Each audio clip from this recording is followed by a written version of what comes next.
آتينا موسى الكتاب وقفينا من بعده بالرسل وآتينا عيسى ابن مريم البينات وأيدناه بروح القدس أفكلما جاءكم رسول بما لا تهوى أنفسكم استكبرتم ففريقا كذبتم وفريقا تقتلون وقالوا قلوبنا غلف بل لعنهم الله بكفرهم فقليلا ما يؤمنون ولما جاءهم كتاب من عند الله مصدق لما معهم وكانوا من قبل يستفتحون على الذين كفروا فلما جاءهم ما عرفوا كفروا به فلعنة الله على الكافرين بئس ما اشتروا به أنفسهم أن يكفروا بما أنزل الله بغيا أن ينزل الله من فضله على من يشاء من عباده فباءوا بغضب على غضب وللكافرين عذاب مهين وإذا قيل لهم آمنوا بما أنزل الله قالوا نؤمن بما أنزل علينا ويكفرون بما وراءه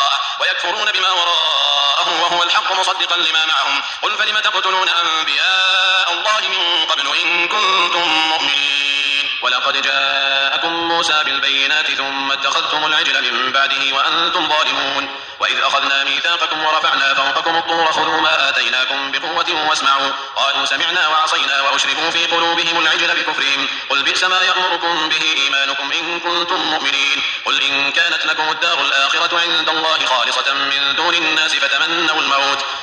الموت إن كنتم صادقين ولن يتمنوه أبدا بما قدمت أيديهم والله عليم بالظالمين ولتجدنهم أحرص الناس على حياة ومن الذين أشركوا يود أحدهم لو يعمر 1000 سنة وما هو بمزحزحه من العذاب أن يعمر والله بصير بما يعملون قل من كان عدوا لجبريل فإنه نزله على قلبك بإذن الله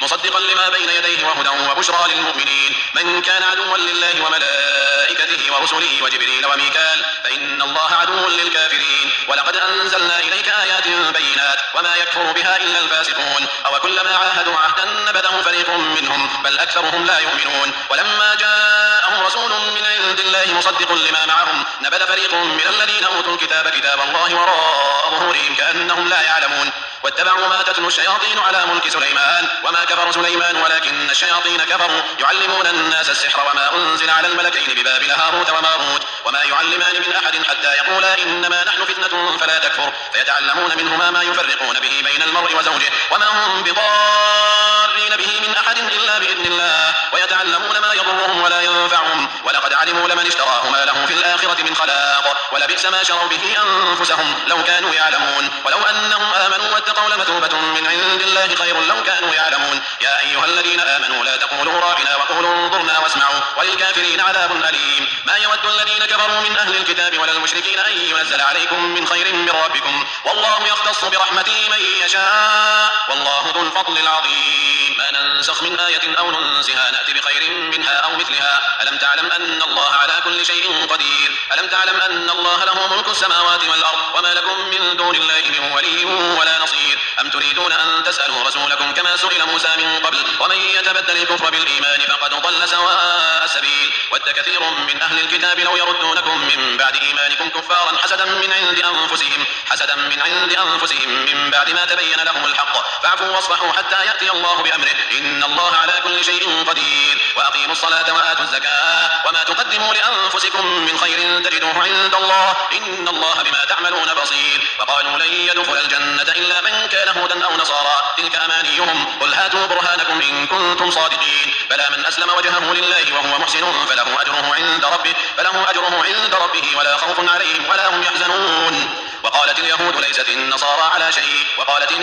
ليست اليهود على شيء وهم يتلون الكتاب كذلك قال الذين لا يعلمون مثل قولهم فالله يحكم بينهم يوم القيامة فيما كانوا فيه يختلفون ومن أظلم ممن منع مساجد الله أن يذكر فيها اسمه وسعى في خرابها أولئك ما كان لهم أن يدخلوها إلا خائفين لهم في الدنيا خزي ولهم في الآخرة عذاب عظيم ولله المشرق والمغرب فأينما تولوا فثم وجه الله إن الله واسع عليم وقالوا اتخذ الله ولدا سبحانه بل له ما في السماوات والأرض كل له قانتون بديع السماوات والأرض وإذا قضى أمرا فإنما يقول له كن فيكون وقال الذين لا يعلمون لولا يكلمنا الله أو تأتينا آية كذلك قال قال الذين من قبلهم مثل قولهم تشابهت قلوبهم قد بينا الآيات لقوم يوقنون إنا أرسلناك بالحق بشيرا ونذيرا ولا تسأل عن أصحاب الجحيم ولن ترضى عنك اليهود ولا النصارى حتى تتبع ملتهم قل إن هدى الله هو الهدى ولئن اتبعت أهواءهم بعد الذي جاءك من العلم ما لك من الله من ولي ولا نصير الذين آتيناهم الكتاب يتلونه حق تلاوته أولئك يؤمنون به ومن يكفر به فأولئك هم الخاسرون يا بني إسرائيل اذكروا نعمتي التي أنعمت عليكم وأني فضلتكم على العالمين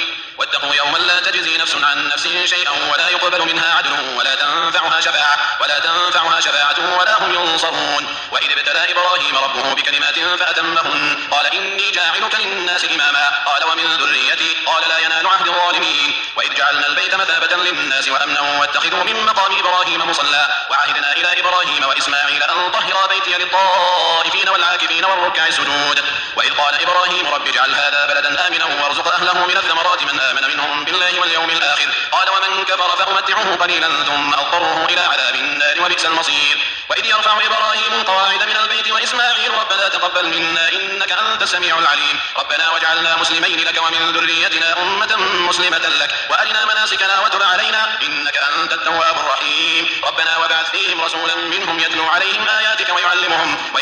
الكتاب والحكمة ويزكيهم إنك أنت العزيز الحكيم ومن يرغب عن ملة إبراهيم إلا من سفه نفسه ولقد اصطفيناه في الدنيا وإنه في الآخرة لمن الصالحين إذ قال له ربه أسلم قال أسلمت لرب العالمين ووصى بها إبراهيم بنيه ويعقوب يا بني إن الله اصطفى لكم الدين فلا تموتن إلا وأنتم مسلمون أم كنتم شهداء إذ حضر يعقوب الموت إذ قال لبنيه ما تعبدون من بعدي قالوا نعبد إلهك وإله آبائك إبراهيم وإسماعيل وإسحاق إلها واحدا ونحن له مسلمون تلك أمة قد خلت لها ما كسبت ولكم ما كسبتم ولا تسألون عما كانوا يعملون وقالوا كونوا هودا أو نصارى تهتدوا قل بل ملة إبراهيم حنيفا وما كان من المشركين قولوا آمنا بالله وما أنزل إلينا وما أنزل إلى إبراهيم وإسماعيل وإسحاق ويعقوب والأسباط وما أوتي موسى وعيسى وما أوتي النبيون من ربهم لا نفرق بين أحد منهم ونحن له مسلمون فإن آمنوا بمثل ما آمنتم به فقد اهتدوا وإن تولوا فإنما هم في شقاق فسيكفيكهم الله وهو السميع العليم صبغة الله ومن أحسن من الله صبغة